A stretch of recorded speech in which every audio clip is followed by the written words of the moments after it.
అదృశ్యకరణి చీనా జానపద కథ చందమామ నుండి. ఒకప్పుడు ఒక గ్రామంలో పరమ నీచుడైన భూస్వామి ఒకడు ఉండేవాడు. బిచ్చగాళ్ళెవరూ అతని ఇంటి ఛాయలకు రావడానికి వీల్లేదు. వస్తే వాళ్ళని తిట్టి వెళ్ళగొట్టడంతో పోక వాళ్ళు మళ్ళీ రాకుండా కుక్కలను వాళ్ళ మీదకి ఉసిగొల్పేవాడు. ఒకసారి ఆ ప్రాంతాల తీవ్రమైన తిండి కరువు వచ్చింది. అలాంటి కరువు ఎన్నడూ ఎరుగరు గ్రామస్తులు. వాళ్ళు కడుపు నిండా తింటే ఎలా ఉంటుందో కూడా మర్చిపోయారు. భూస్వామి వద్ద చాలా ధాన్యం ఉన్నదని వాళ్ళకు తెలుసును. కానీ జనం ఎంత ప్రాధేయపడినా ఆ కర్కోటకుడి మనసు కరగలేదు. ఆ పరిస్థితిలో ఒక యువకుడు ఆ భూస్వామి మనస్సు కరిగించి ధాన్యం తెస్తానని బయలుదేరాడు. వాడు భూస్వామి ఇంటి ముందున్న తోటలోకి ప్రవేశించి ఒక ఎత్తైన చెట్టు కింద కూర్చుని దీక్షగా చెట్టు కొమ్మల్లోకి చూడసాగాడు. భూస్వామి అప్పుడే భోజనం చేసి కిటికీ వద్దకు వచ్చి బయటకు చూసేసరికి ఆ కుర్రవాడు కనిపించాడు. వాడేదో దుర్బుద్ధితో వచ్చాడనుకుని భూస్వామి, ఎవడరా అది, ఏం చేస్తున్నావు అక్కడ అని కేక పెట్టాడు. యువకుడు ఆ కేకలేమి వినిపించుకోకుండా అలాగే చెట్టులోకి పరీక్షగా చూస్తూ ఉండిపోయాడు. భూస్వామి బయటకు వచ్చి యువకుడిని సమీపించి, ఏమిటి అలా చూస్తున్నావని అడిగితే, పలకవే చెవుడా అన్నాడు. మరేం లేదు, గూడు కోసం చూస్తున్నాను. నిన్న అగ్నిపక్షి ఈ చెట్టు మీద వారడం చూశాను. ఇక్కడ ఆ పక్షిగాని గూడు పెట్టిందో ఇందులో మంత్రపు మూలిక ఉంటుంది. మీకు మాత్రం తెలీదా? అదిగో గూడు అన్నాడు యువకుడు.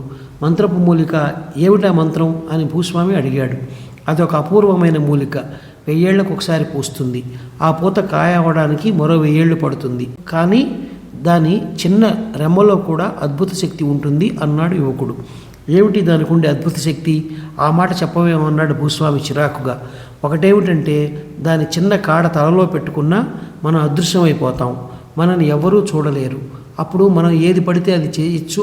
ఇంకొకటేమిటంటే అని యువకుడు చెప్పబోతుండగానే భూస్వామి, పో ముందు ఇక్కడి నుంచి అని అరిచి హంగామా చేశాడు. యువకుడు చుట్టూ చూసి, ఇక్కడెవరూ లేరే, ఎవరి మీద కేకలేస్తున్నారు అన్నాడు తాపీగా. నిన్నే పొమ్మంటున్నాను, ఆ మూలిక నాది, ఇది నా తోట అంటూ భూస్వామి మరింత గట్టిగా అరిచాడు. అలాగా, దాన్ని కనిపెట్టిన వాడిని నేను, దాన్ని ధ్వంసం చేయడం నా చేతిలో ఉన్నది అంటూ యువకుడు చెట్టెక్కన ఆరంభించాడు.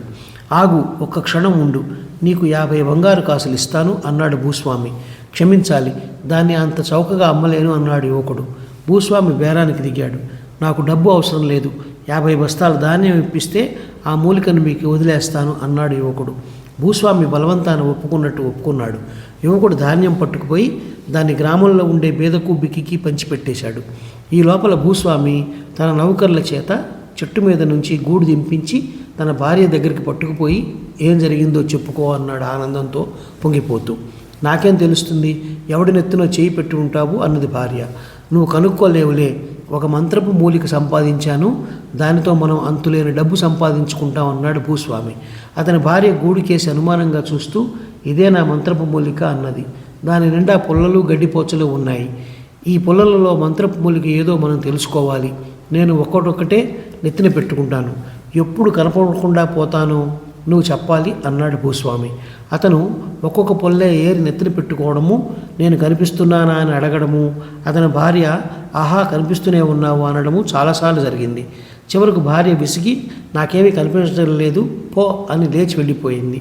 అప్పుడు తన నెత్తిన ఉన్నదే మంత్రపు మూలిక అనుకుని దాన్ని తన జుట్టులో ఇరికించుకుని ఆ మూఢుడు నగరంలోకి బయలుదేరాడు.